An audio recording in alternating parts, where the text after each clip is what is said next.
Tiens, Napoléon, là ta bouffe. Alors comme ça, on regarde comme qui dirait l'île d'Elbe.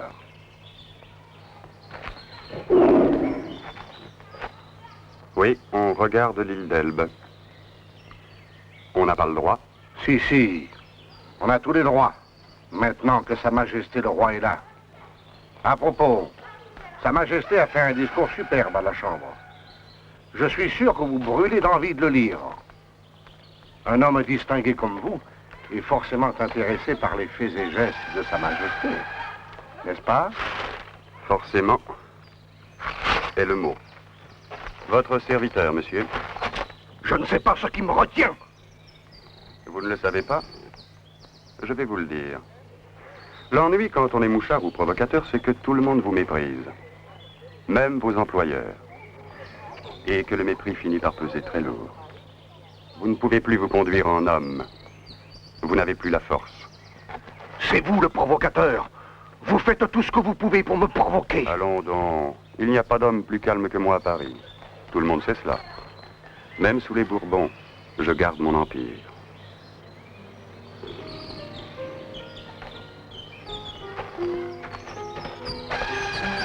C'est pas le moment qu'on vous arrête, mon général. Ce n'est jamais le moment, Baudus. Parce qu'aujourd'hui, ça y est. Où? Quand? Il a débarqué à Golfe-Juan, il monte vers Paris avec une armée pour balayer tous ces gens en poutre. C'est comme si on avait fini de traverser le désert. Vive l'empereur! Tais-toi, idiot! Ce n'est pas le moment qu'on nous arrête.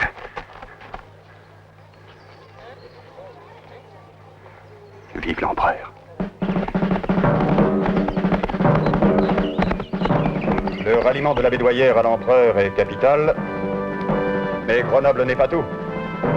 Il nous faut aussi Lyon. Je mets le drapeau sur Lyon, papa? Non, mon petit cœur. Pas encore. Mais qu'est-ce qu'il attend, mais bon Dieu, lui qui est toujours si pressé? Savez-vous ce qu'il a osé dire à Louis XVIII en partant? Je vous ramènerai le Corse dans une cage de fer. Quelle époque, mes amis. Le mec qui m'a appris à monter à cheval? Lui-même, ma chérie. Cuisse de tigre, cœur de lion, cervelle de moineau.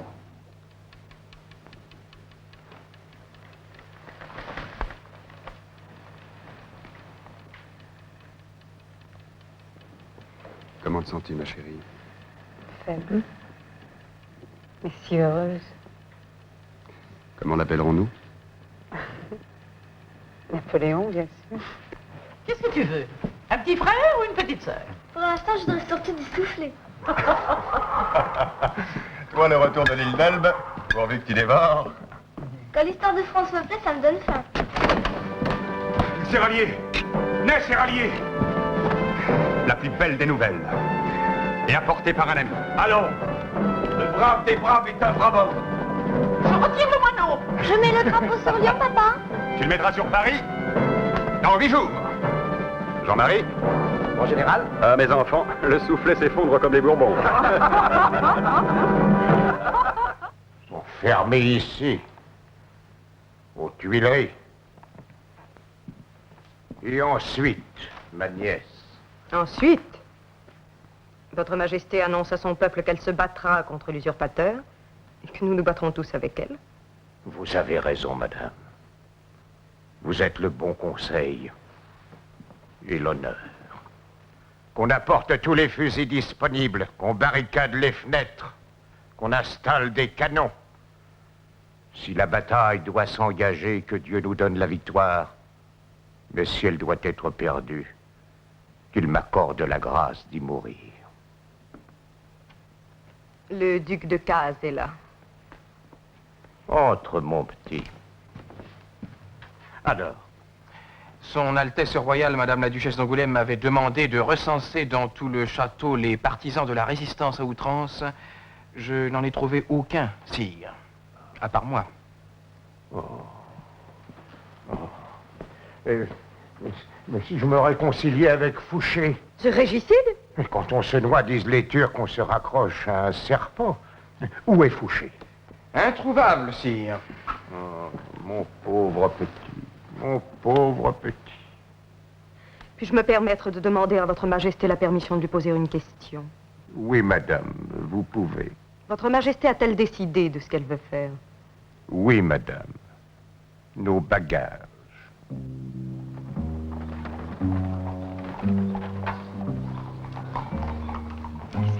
Qu'est-ce qu'il peut faire?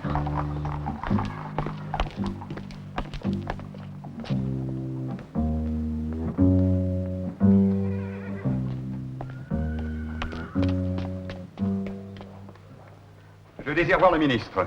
Affaires d'État. J'espère que vous voulez le voir de toute urgence, monsieur, sinon il sera parti. Il est parti. C'est ce qu'il avait de mieux à faire.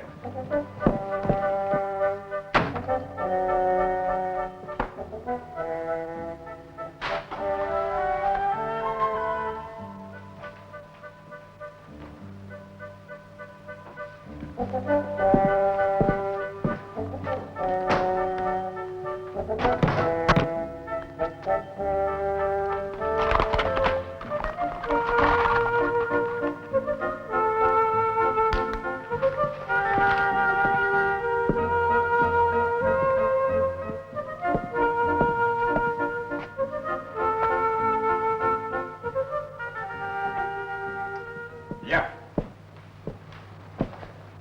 Messieurs, je suis Antoine-Marie de Chamant, général comte de la Valette, ministre de la Poste impériale de 1804 à 1814. Au nom de Sa Majesté, l'Empereur, et qui arrivera à Paris sous 48 heures, je reprends dès maintenant mes fonctions. Qu'on arrête sur le champ la transmission des dépêches du gouvernement ci-devant. Et que nul voyageur ne puisse obtenir des chevaux de relais sans un mot signé de moi. Messieurs, au travail.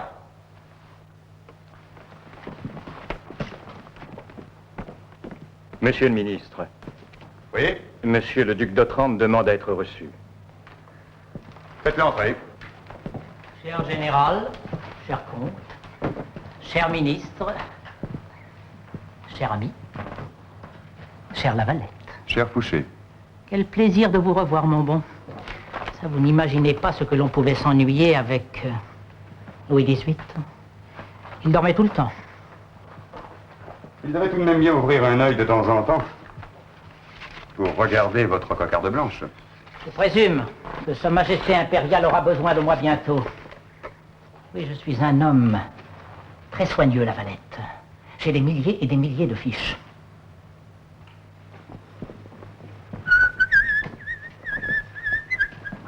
Fait installer un bureau spécial pour les estafettes le plus près possible de la chambre de Sa Majesté. Odus, l'Empire durera 1000 ans. Vive l'Empereur. Les nouvelles sont admirables. Non seulement Sa Majesté arrivera ici avec 2 heures d'avance, mais elle a fait savoir que Fouché était indésirable à Paris. Enfin, Napoléon qui revient et Fouché qui s'en va. Quel joli mois de mars. Je vous ai cherché partout, monsieur. Je sais que vous êtes un homme bon, généreux. Et qui a beaucoup de travail. Relevez-vous, madame. Je vais m'occuper du télégraphe, monsieur le ministre. Que Dieu protège l'empereur. Je suis la comtesse Ferrand, la femme de votre prédécesseur. Je sais. Pendant son séjour au ministère, mon mari s'est toujours conduit en parfait honnête homme, monsieur, je vous le jure. Mais il redoute la vengeance, les troubles, peut-être, la colère de votre maître. Je vois. Il souhaiterait donc passer quelque temps en Belgique, mais il faut des chevaux de relais. Pour avoir des chevaux, il faut... Un billet signé de moi. Je vous en supplie, monsieur. Sauvez mon mari. Un citoyen français n'a pas à se cacher à l'étranger, madame. Vous le faites arrêter. Non, madame. Bien qu'il ait emporté avec lui des documents de l'État. Voici un sauf-conduit pour aller où il voudra en France. Avec ma parole qu'il ne sera pas inquiété. Jamais je n'oublierai. Jamais. N'oubliez pas ce papier, d'abord. Merci. Ah, votre mari a oublié cela ce matin dans mon bureau. Une distraction, je pense. Merci. Merci pour tout.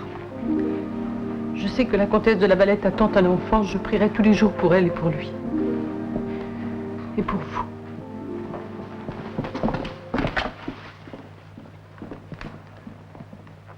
Je vous croyais loin de Paris. Loin, on exagère toujours. Non, j'étais simplement un melun au devant de Sa Majesté impériale pour la saluer. Oui, elle m'a demandé de reprendre le ministère de la police. Je n'ai pas cru de mon devoir de refuser. Vous me connaissez, Lavalette, vous savez mes convictions. À vrai dire, il y a des moments où je m'y perds un peu.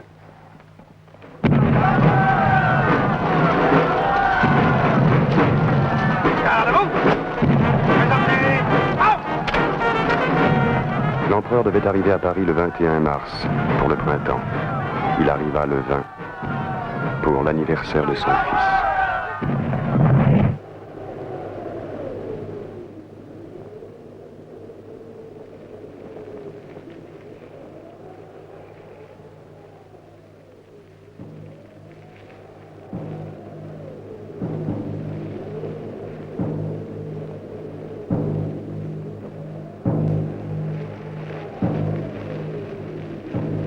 Entre le retour à Paris et Waterloo, il n'y eut même pas 100 jours. 87. Ce sont des gens foutres, tous. Qu'ont-ils à craindre puisque j'ai abdiqué? Je leur ai simplement proposé de me laisser mon grade de général pour défendre Paris. Si Paris se défend, les conditions de paix seront moins dures, c'est évident. Et même avec 200 000 hommes, avec 150 000 hommes, je pouvais encore tout changer. Ils n'ont rien compris.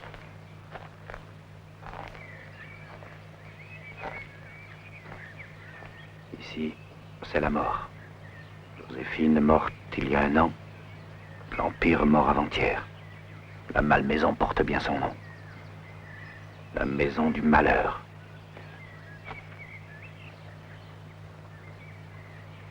Et pourtant, tu te rappelles, notre déjeuner sur l'herbe. Joséphine, si belle, Émilie dans sa robe blanche. Et ta tête de mule, en arrivant. Vous avez reçu vos passeports, sire? Pas encore, mais Fouché s'en occupe. J'habiterai une petite ville des États-Unis. J'écrirai mes mémoires. J'aurai un jardin, quelques amis. Une collection de soldats de plomb. Bien entendu, tu m'accompagnes. Que votre majesté ne me demande pas cela. Toi, me dire non, le plus fidèle de mes fidèles. Seul, je vous suivrai partout. Même en prison. Mais ma femme est très malade, sire. Très. C'est pas une maladie d'avoir un enfant, c'est la nature. Je brûlais du désir de partir avec vous. J'ai consulté ses médecins. Imposer une longue traversée à la comtesse de Lavalette serait un danger mortel. La laisser seule aussi. J'en demande pardon à votre majesté. Avec désespoir. Alors, les Kamiques, cache-toi, et vite. Vous allez devenir des hommes qu'on fusille. La Bédoyère, haute trahison, Ney, haute trahison, Lavalette, haute trahison. Tant de morts, encore. Votre Majesté oublierait-elle que les Alliés occupent Paris? Je sais de sources sûres. Donc je vous fais confiance. Un acte de clémence du trône serait interprété comme un inquiétant aveu de faiblesse. Eh oui, leurs excellences, Metternich, Castlereagh, Bolt et Nesselrode n'ont pas les mêmes raisons que moi de travailler à la prospérité de votre majesté. Non, je demande à votre majesté de signer.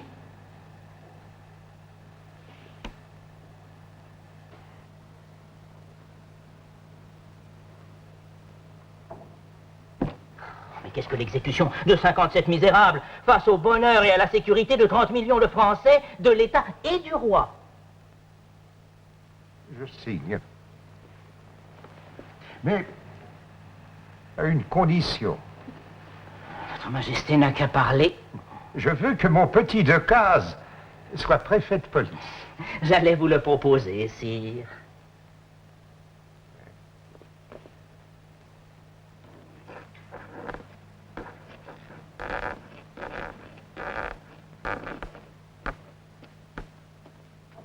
Échec au roi.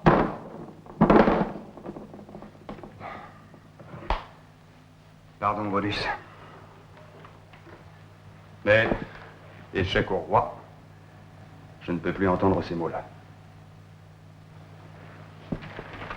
L'empereur est prisonnier, la France est sous la botte, et nous disons échec au roi comme des enfants.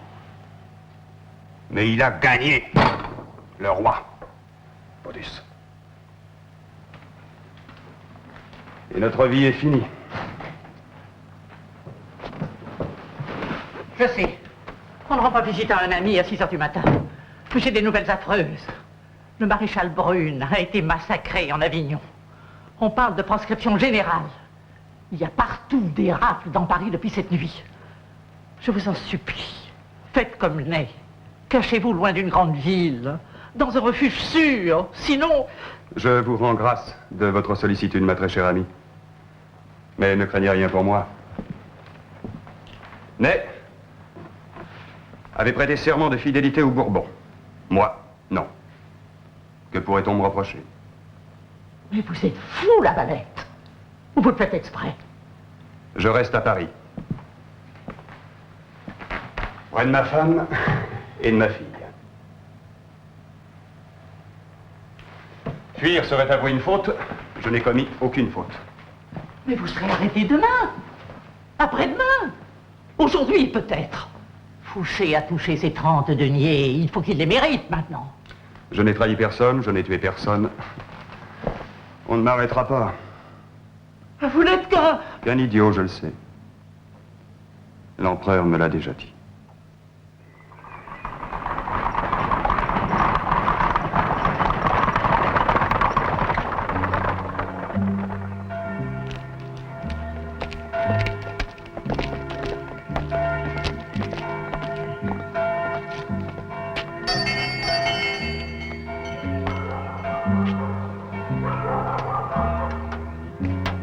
Je voudrais parler au comte de la Valette. Je regrette. Pour entrer, il faut avoir un rendez-vous ou bien être un ami. Vous avez rendez-vous? Je n'en ai pas besoin. Commissaire Joly, de la division spéciale du ministère de la Justice. J'attendrai que mon maître me l'ordonne. Au nom du roi, ouvrez! Je n'ai qu'un mot à vous dire. Je le connais. J'étais à Waterloo. Écoute-moi. Va dire à ton maître que je reviendrai à midi. Il a 4 heures devant lui et qu'il en profite. Signé Fouché.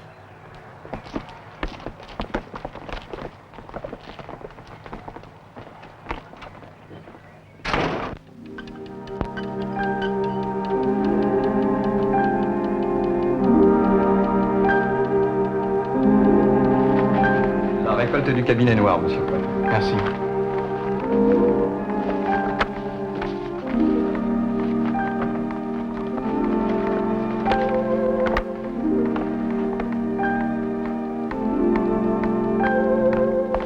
Que votre majesté me pardonne, mais il est déjà 11 heures, votre majesté rit.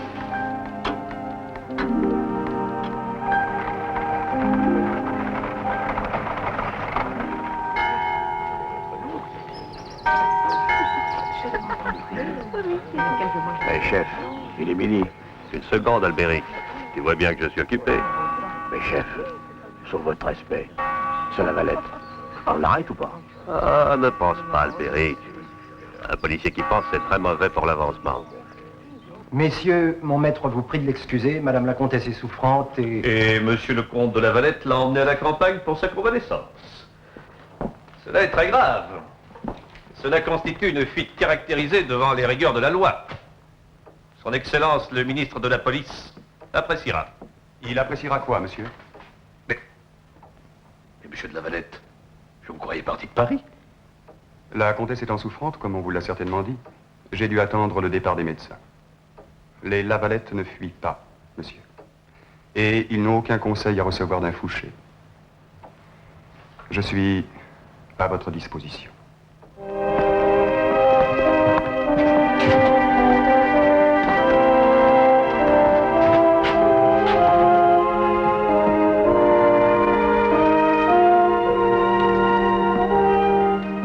Mon pauvre ami, je vois que vous êtes aussi sur leur liste. Vive le roi, monsieur. Emmenez-le au cachot 17.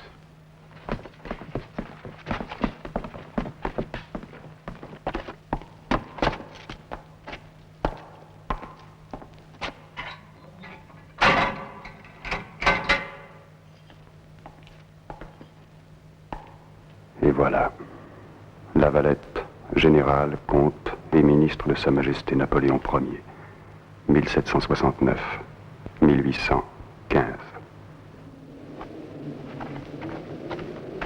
À mon commandement! En joue! Feu!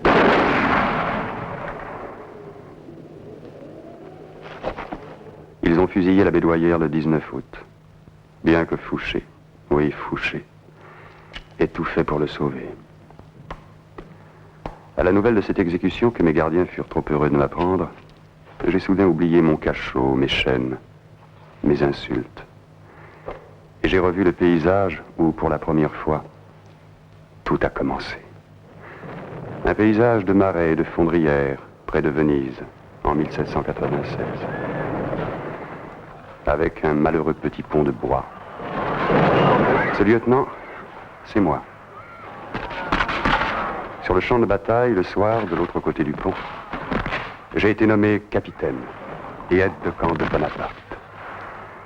Comme c'était beau. Italie. Nous ne sommes pas rentrés en France tout de suite.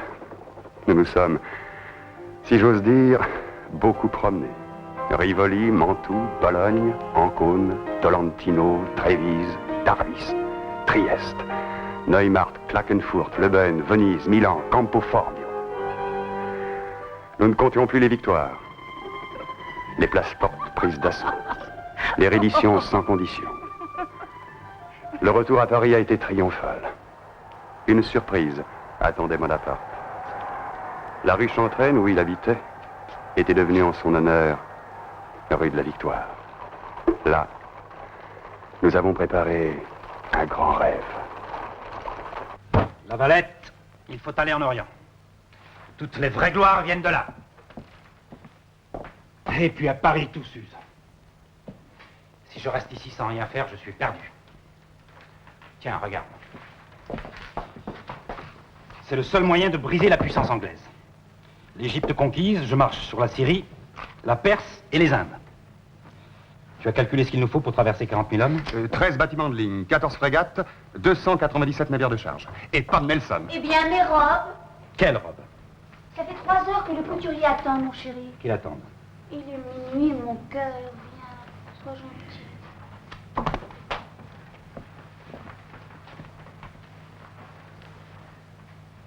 La Valette, tu viens avec moi. Une femme, un couturier, des robes. J'ai besoin de tous mes amis. Nous avons travaillé toute la nuit et toute la matinée. Je commençais à m'impatienter. L'une des filles venues présenter les robes, une beauté de feu, avait accepté de déjeuner avec moi tout à l'heure. À midi et demi. La Valette, nous aurons 2 batailles à livrer. Une petite en arrivant pour nous mettre à l'appétit, et l'autre, au sud, quand ils auront réuni leurs forces. Aucun problème. Allez, assez travaillé pour aujourd'hui. Je vais déjeuner à la campagne, et tu viens avec moi. C'est que, justement, aujourd'hui, mon général... Tu n'en as pas assez de toutes ces jolies filles? Non, mon général. La Valette! La vie est faite pour se marier et avoir des enfants. Ma femme a une nièce, Émilie de Beauharnais, une jeune personne très religieuse, très convenable. C'est avec elle qu'on déjeune. Tu vas l'épouser. Nous embarquons à Toulon dans 15 jours, mon général. Comment voulez-vous que... Nous sommes lundi. Tu l'épouseras samedi. Tu auras 2 jours de permission.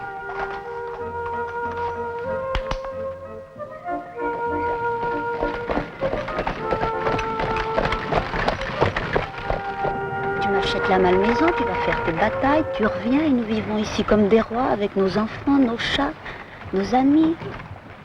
Et tu m'achètes mon petit château. On verra. On verra, ma sultane. La Valette, t'as pas fini de faire cette tête de mule? Si, mon général.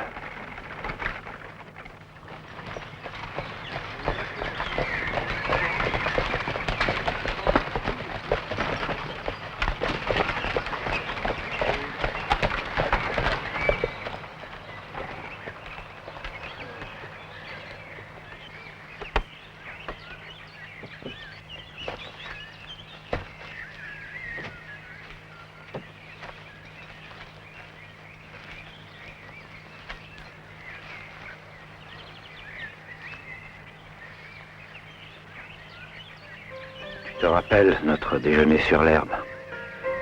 Joséphine si belle, Émilie dans sa robe blanche. Et ta tête de mule en arrivant. Du pain de Gênes, des verres de Venise, du vin de Frascati. Du jambon de Parme. Ce n'est pas un menu, mon chéri, c'est la campagne d'Italie. Officier hors de pair. Pas censé jouer ses nuits en première ligne. Toujours prêt au service de la patrie. N'est-ce pas, Lavalette? C'est pas toi qui aurais fait les 400 coups entre deux batailles, hein? Non, mon général. J'avais des aides de camp qui couraient les filles. Qui avaient des carnets pleins de prénoms. Lui, rien. Un saint. C'est pas beau ça, Émilie? Oh si, mon oncle.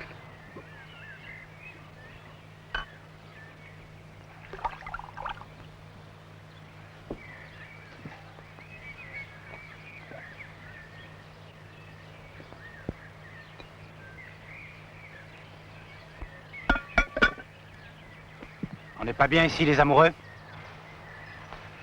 Un parc sublime. Un joli château que je vais offrir à votre tante. C'est vrai, mon amour? Je ne mens jamais, sauf aux Anglais.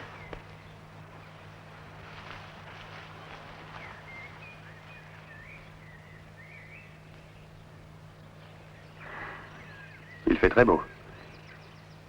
Oui, très.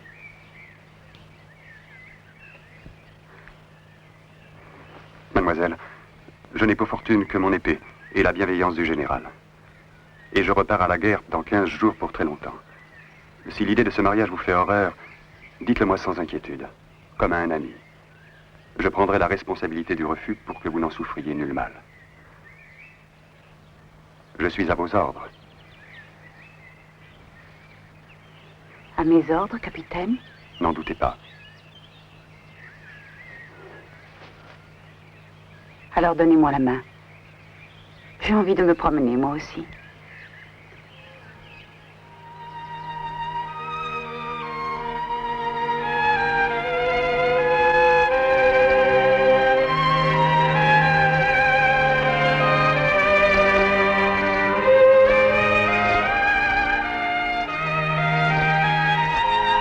C'était le 27 Germinal en 6.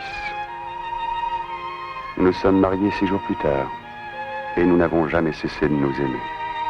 Jamais. Les années ont passé. Et quelles années.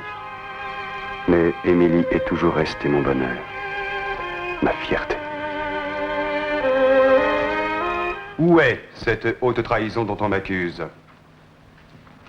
Je vous mets au défi de l'établir. Très bien. Faites entrer le premier témoin de l'accusation.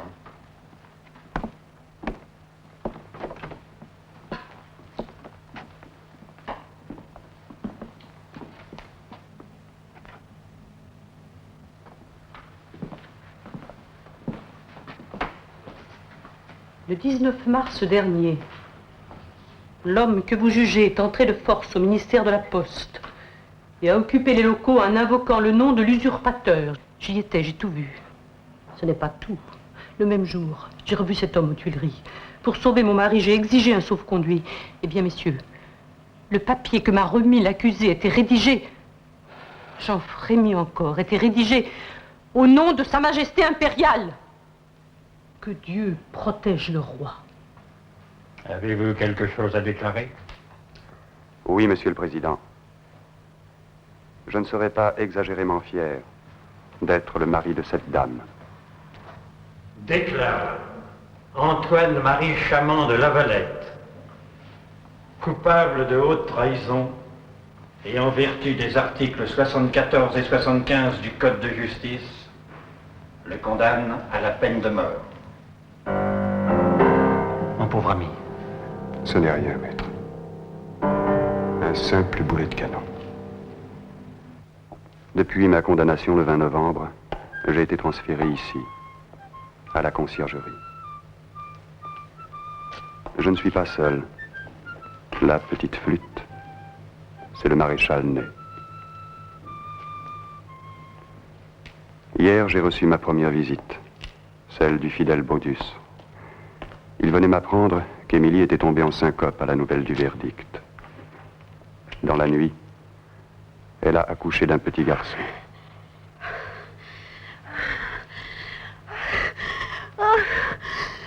Mort-né.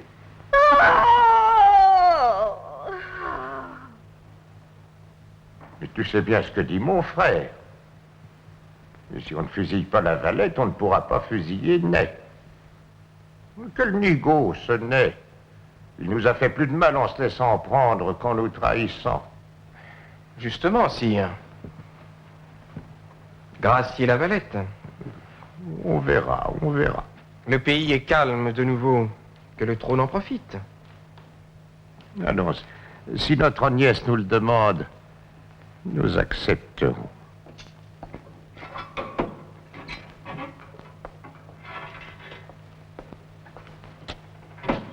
Mon chéri.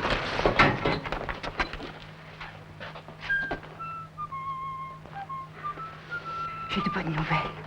Tout le monde dit que le roi va gracier Ney. On le dit parce qu'on l'espère ou parce que c'est vrai? Parce que c'est vrai. Il paraît que le gouvernement ne veut plus d'exécution. S'il signe la grâce de Ney, il est forcé de signer la tienne. Parlez haut, s'il vous plaît. Je parle haut. Je dis que le maréchal Ney joue de la flûte à ravir.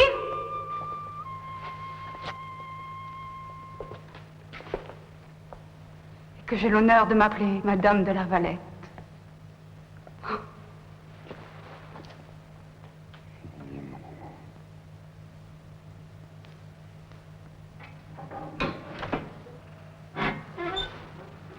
Qu'est-ce qu'il y a?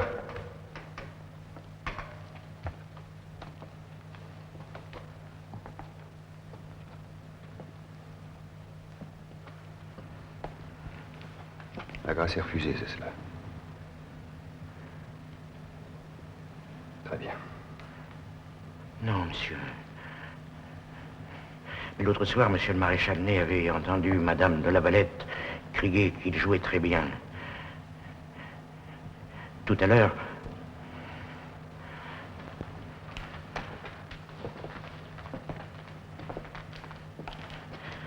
avant de partir,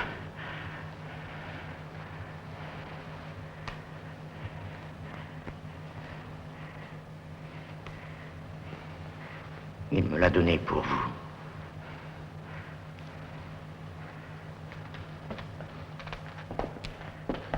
Regardez. Monsieur. La date est fixée pour moi. Et vous serez sûrement gracié, vous n'aviez pas prêté serment au roi. Ce n'est pas pareil. La date est fixée. Je sais pas, monsieur. Quand? Dans 15 jours. Le 21 décembre à 5 heures du matin.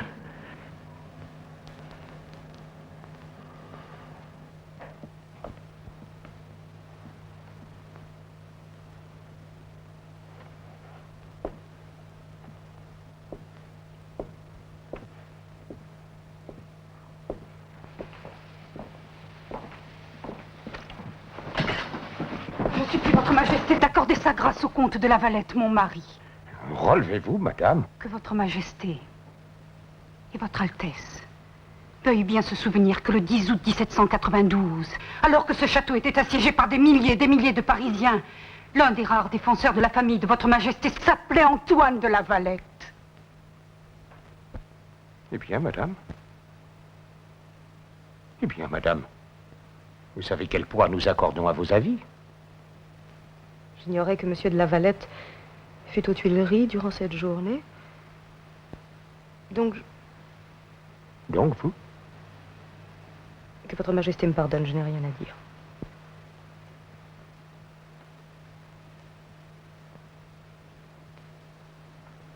Jamais je n'accepterai que tu prennes un tel risque. C'est l'hiver le plus froid depuis longtemps. Il le faut, c'est le seul espoir. Non, je te l'interdis. Tu ne les connais pas. Ils se vengeraient sur toi, ignoblement. Joséphine viendra demain.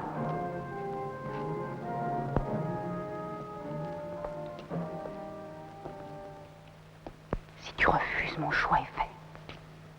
À la minute où tu mourras, je mourrai aussi.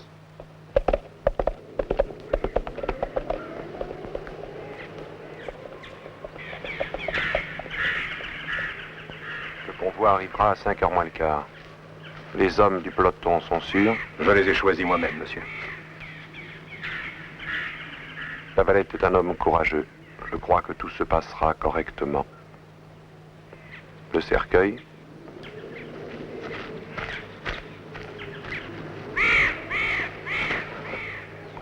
fait. À tout à l'heure, commandant.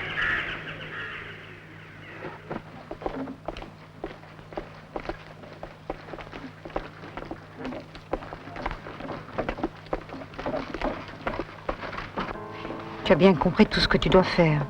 D'abord, je demande à sortir de la cellule. C'est bien.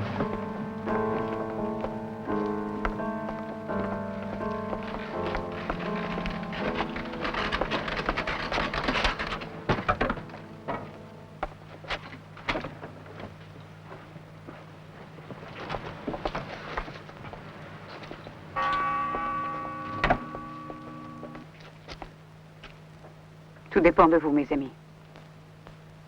Que Dieu vous protège.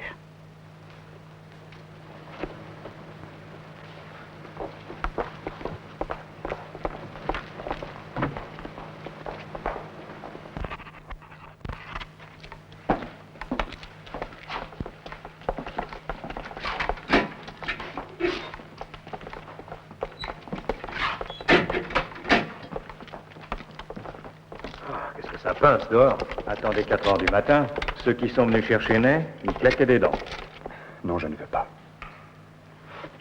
Baudu m'a apporté un poignard. Quand ils viendront demain matin, ils n'auront plus personne à fusiller. C'est tellement plus simple. Tu sais ce que je t'ai dit. Je ne te survivrai pas d'une minute.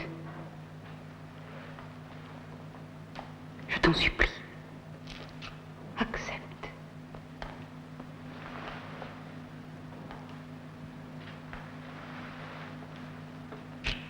J'accepte. Je n'aurai pas assez de toute ma vie pour te faire oublier les heures qui viennent.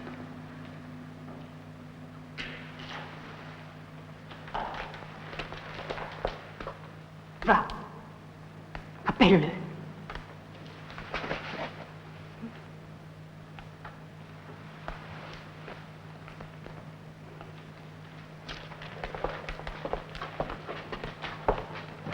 Monsieur Berlet, s'il vous plaît. Mademoiselle? Je voudrais sortir.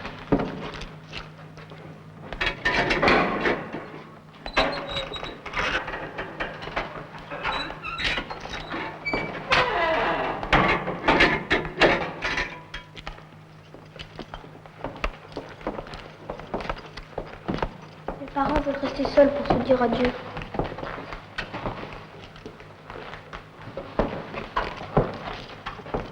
Quel âge avez-vous? 12 ans.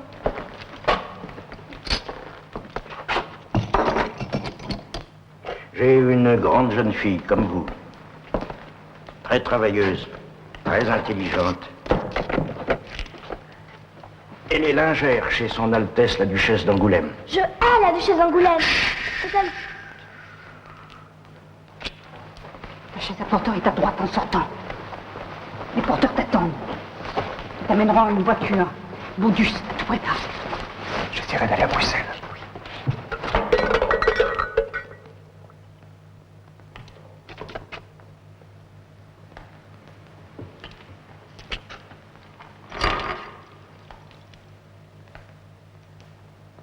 Je suis désolé, mais l'heure est passée.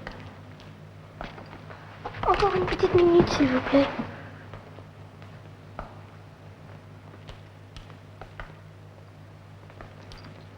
C'est contraire au règlement, vous savez.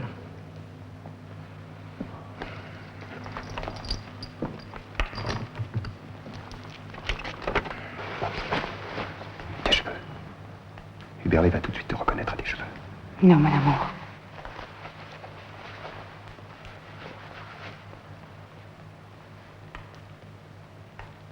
Tout est préparé? Oui, monsieur. Le prisonnier? Il fait ses adieux à sa femme et à sa fille. Bien.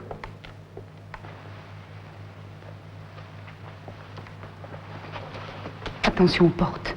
Si le chapeau bouge et qu'on voit tes cheveux, tout est perdu.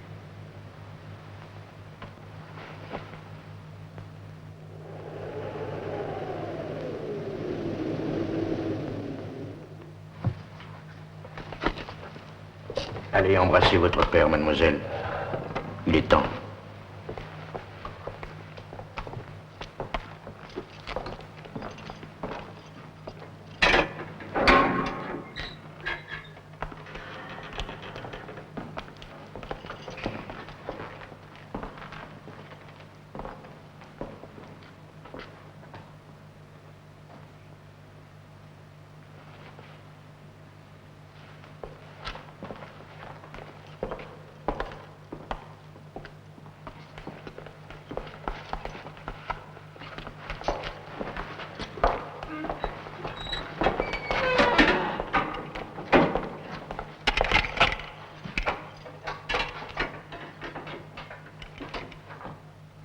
Ne bougez pas, madame, ou votre chapeau sera perdu. Je viens vous l'enlever. Non, non, c'est pas la peine. Je vais vous aider.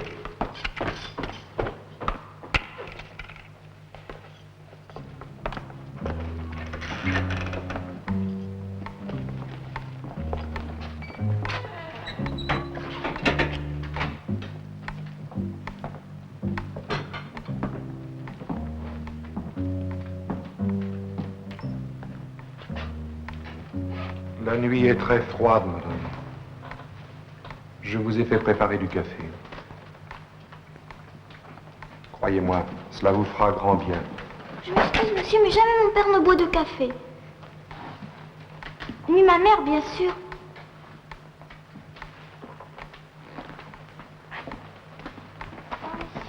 Madame, mademoiselle.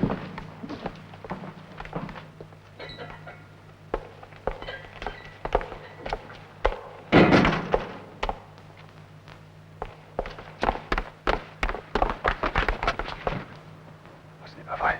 Non, non. Marengo!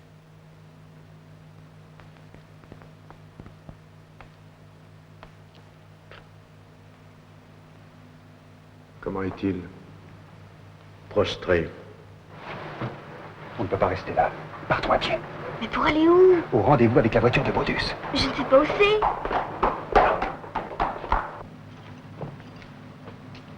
Monsieur, voulez-vous du café? Qu'il n'entre pas. Mais où étiez-vous, nom de Dieu? Je l'appelle, pardi. 2 minutes après notre arrivée, on a vu les gendarmes, alors on s'est sauvés. Vite, vite.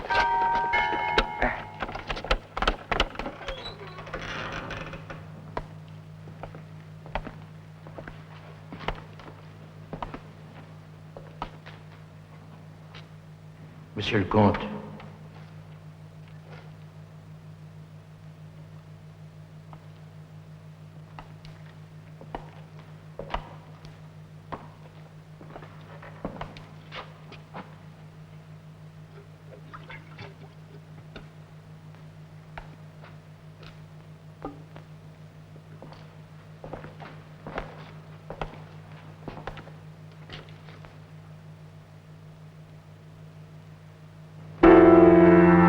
Espèce de sale bougresse! À la gare! À la gare! La valette s'est éloignée! À la gare! À la gare! C'est à droite? Oui!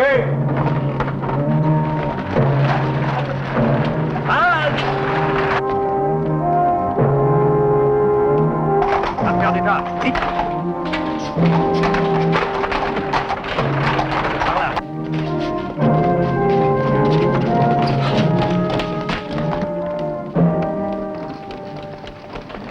Je vous préviens que cela va vous coûter cher, madame. Et n'augmentez pas la juste colère du roi en refusant de nous répondre. Où est votre mari? Là où vous ne le trouverez pas. Nous le trouverons. Eussions-nous fouillé Paris, maison par maison. Qui vous a aidé? Moi. Ne me poussez pas à bout, madame. Vous risquez de ne plus jamais sortir de ce cachot. Où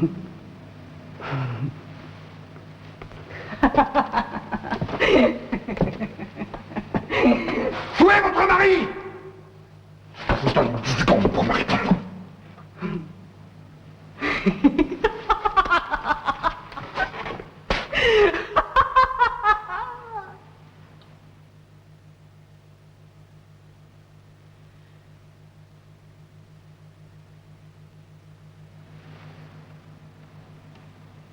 Vous n'avez pas de chance, le Mont Noir. J'aime mon mari. Que je crie vive l'empereur! Tout à l'heure, c'est vrai.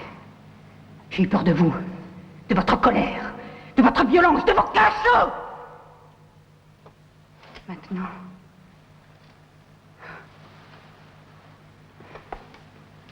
c'est fini.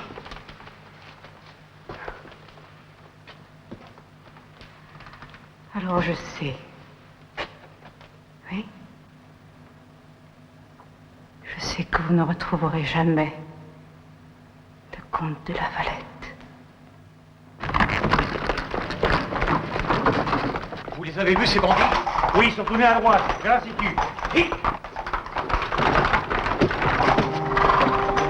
Vite, vite. Il y a des habits d'hommes à l'intérieur.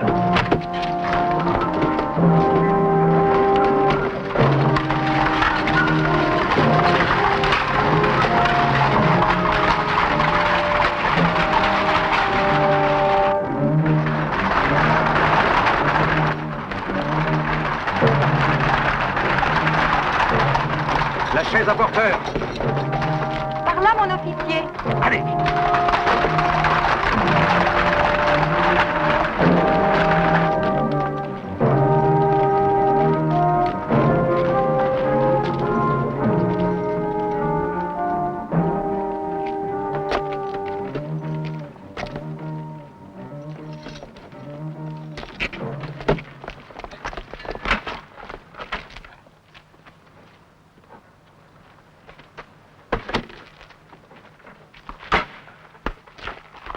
Montez tout là-haut. La chambre au fond. Il y a de la lumière et du ravitaillement. Merci pour tout, Bodus. Vous inquiétez pas, mon général, tout ira bien, vous êtes sorti, et la comtesse sortira aussi. Il paraît que l'empereur va être enlevé de Sainte-Hélène par les Américains. Rien que pour embêter les Anglais. Qu'on va s'amuser.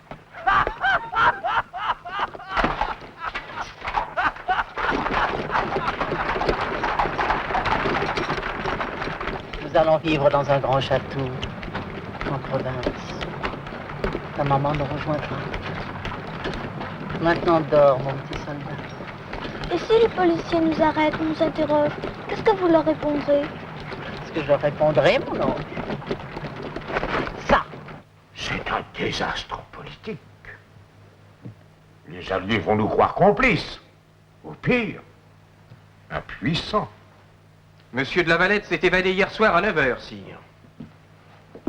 À 10h, sur ma demande, Paris était cerné par un cordon de troupes. Toute fuite est impossible. Eh bien, il se cachera dans Paris. Dès cette nuit, j'ai créé une force de police spéciale, 1500 hommes, chargée uniquement de retrouver l'évadé. Nous fouillerons tout, partout. Il eût été plus simple, monsieur, de ne pas le laisser s'évader. Dans cette affaire, personne n'a fait son devoir, personne. Si, Madame de La Valette. Je suis resté 19 jours sans sortir de ma mansarde. Il y faisait un froid atroce, car je ne pouvais évidemment pas allumer de feu. Mais ce fut peut-être la seule cachette de Paris qui échappa à l'extraordinaire machine policière organisée par Decazes pour me capturer. Bodus l'avait bien choisi.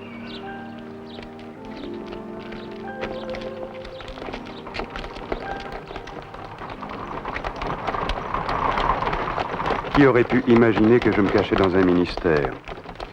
Ni le ministre, ni ses employés, ni ses visiteurs. This La Valette is a rather gallant man. I say his wife is a gallant man too, sir. Sir, they're enemies. They were, sir. Qu'est-ce que cela veut dire? Bien entendu, on n'a pas osé perquisitionner dans les bâtiments officiels. Je vous ordonne de fouiller partout. Caserne, église, ministère, peu m'importe les protestations. La sécurité de l'État prime tout. Il fallait quitter Paris de toute urgence. Une fois de plus, Bodus a trouvé une solution. J'ai dû changer de visage. J'ai dû aussi, hélas, changer de vêtements. Bodus m'avait trouvé un compagnon. Le 8 janvier 1816, nous nous présentâmes à un poste de contrôle pour sortir de la capitale. Merci.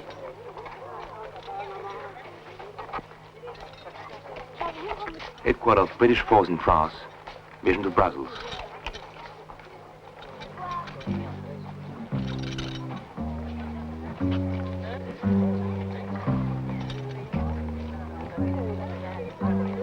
Interesting moment, isn't it? As you say, sir.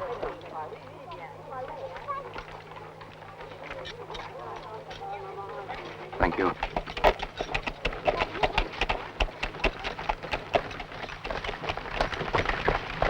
Nous étions enfin en Belgique. J'étais libre. Enfin. Le capitaine Bruce avait été parfait. Il risquait gros, lui aussi.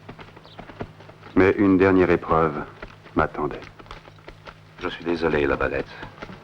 Mais Waterloo est la seule route pour Bruxelles. Je crois que vous et moi, Bruce, nous faisons finalement partie du même camp. L'exil à Bruxelles, puis l'exil en Bavière. Après 34 jours de cachot, ma femme avait été mise en liberté surveillée. Privée de passeport, naturellement, comme ma fille. Quant à moi, ordre avait été donné de m'abattre à vue si je pénétrais en France. À la mort de l'empereur, j'ai cru que Louis XVIII allait signer un décret de grâce. Il m'a fallu attendre encore un an jusqu'au printemps 1822 pour recevoir la plus belle nouvelle de ma vie. Je pouvais rentrer en France. Je pouvais, après 6 ans, revoir Émilie. Je ne peux pas croire qu'un homme ait jamais éprouvé plus que moi l'impatience de revoir celle qu'il aime. Je ne peux pas croire qu'on ait galopé plus vite que moi vers le bonheur. Donnez-moi la main. J'ai envie de me promener, moi aussi.